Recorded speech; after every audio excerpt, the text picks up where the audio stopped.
Hey, thanks for joining me today. I'm Justin Allison, the discipleship pastor here at Greenwood, and we're going to be talking about Esther chapter 8 today in our devotional. We try to do these every week so that you can read a biblical narrative in this case, and then apply that narrative to your life and try to teach you some techniques to do that with the hope that after watching several of these, you don't need to watch someone do this anymore. You just naturally read and see how to apply this to your life. And so that's the goal. And today we're going to be using the text of Esther chapter 8. We've been in Esther for quite a while now and still have a little bit further to go. But today we will be in chapter 8. And so in this instance, Esther has gone to the king now. We just saw her in the last chapter go into the king's presence and plead with him that he would do away with Haman, which he did. So Haman got everything reversed. Instead of him being lifted up and putting his enemy on impale them on a pole, that happened to Haman. And so now Esther has come back to the king. She has talked about who Mordecai is and how much the king should honor him. And then she says this. Esther said, "If it please the king, and if I have found favor with him, and if he thinks it is right, and if I'm pleasing to him, let there be a decree that reverses the orders of Haman, the son of Hammedatha, the Agagite, who ordered that Jews throughout the king's provinces should be destroyed. For how can I endure to see my people and my family slaughtered and destroyed?" Then Xerxes said to Queen Esther and Mordecai the Jew, "I have given Esther the property of Haman, and he has been impaled on a pole because he tried to destroy the Jews. Now go ahead and send a message to the Jews in the king's name, telling them whatever you want, and seal it with the king's signet ring.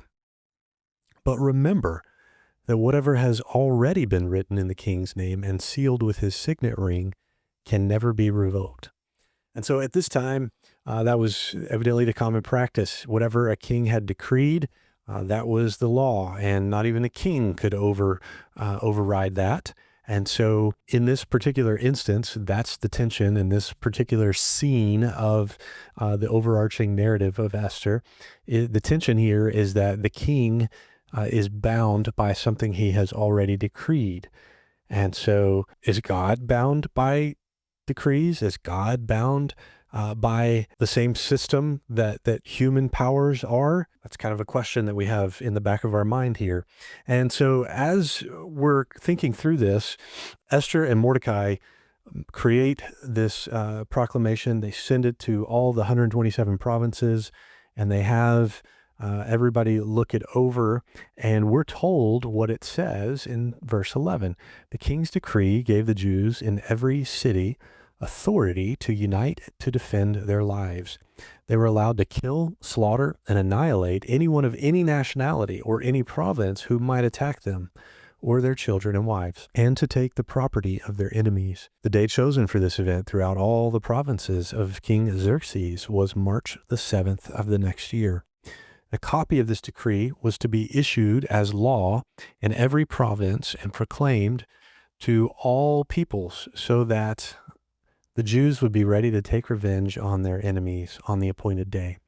So urged on by the king's command, the messengers rode out swiftly on fast horses bred for the king's service.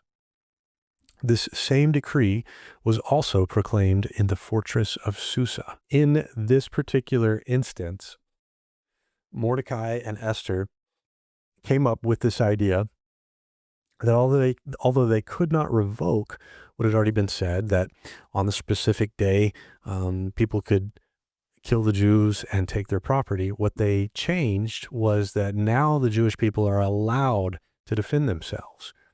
And so there's a great difference between the anticipation of taking over a weak enemy and having to fight a strong enemy who you know will fight back. And that's how the tables have turned now. And so at the beginning of the chapter, we're in a situation where the Jewish people looked like they were going to be exterminated. It looked like not even the king could overthrow or override that command. But God was able to work something out even in the midst of all these foreign powers, God was able to work something out for the good of his people. And in fact, we see this come out in a personal way, in the way that Mordecai is elevated highly.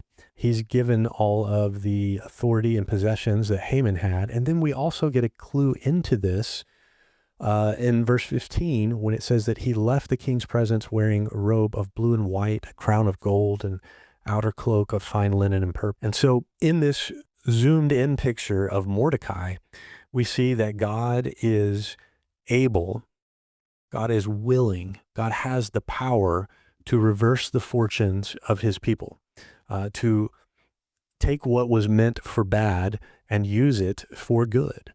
And so those are some common biblical themes that we see in the prophets, like Jeremiah, like Ezekiel, plenty of others too.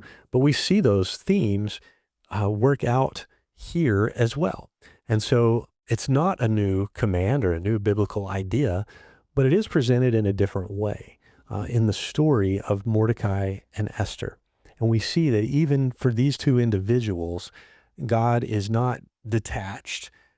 He responds to the situation in which they live, and he's able to work things out for their good. And so you and I can take hope that just like Mordecai and Esther, if we look at the circumstances where God places us in our unique situations, God is not bound by the rules that we tend to think of. One of the things that I can talk about is how God is not bound by what we think of as rules for money.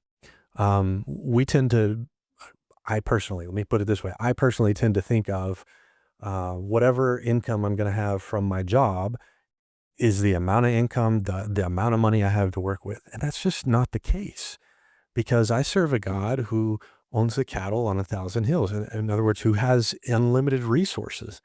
And so God can choose to have someone donate something to me. God can choose to have someone help me in a way that I didn't expect. God can choose to have something arrive on my front doorstep that I wasn't looking for. It's just, God is powerful enough that our human constraints don't really apply to him. And that's one way that I've seen it work out in my own life. And I hope you have seen that happen in your life. If you haven't, I hope that you pray and seek God to do something like that, like he did for Mordecai and Esther in your circumstances, because God is faithful to do good things for his people. And, the New Testament kind of makes it clear that in this world, we will have trials, we will have troubles, but it doesn't mean that God doesn't hear us or have good things for us, because even in those dark times, there's usually some good things that we can point to and say, well, I saw God do this, and this was amazing, and this was great, but overall, maybe it was hard. Sometimes that's the case. And even if it is the case, we have a hope of heaven that will completely reverse whatever situation we're struggling in right now. So I just want to leave you with that today, and Esther chapter 8. I'll see you again next time.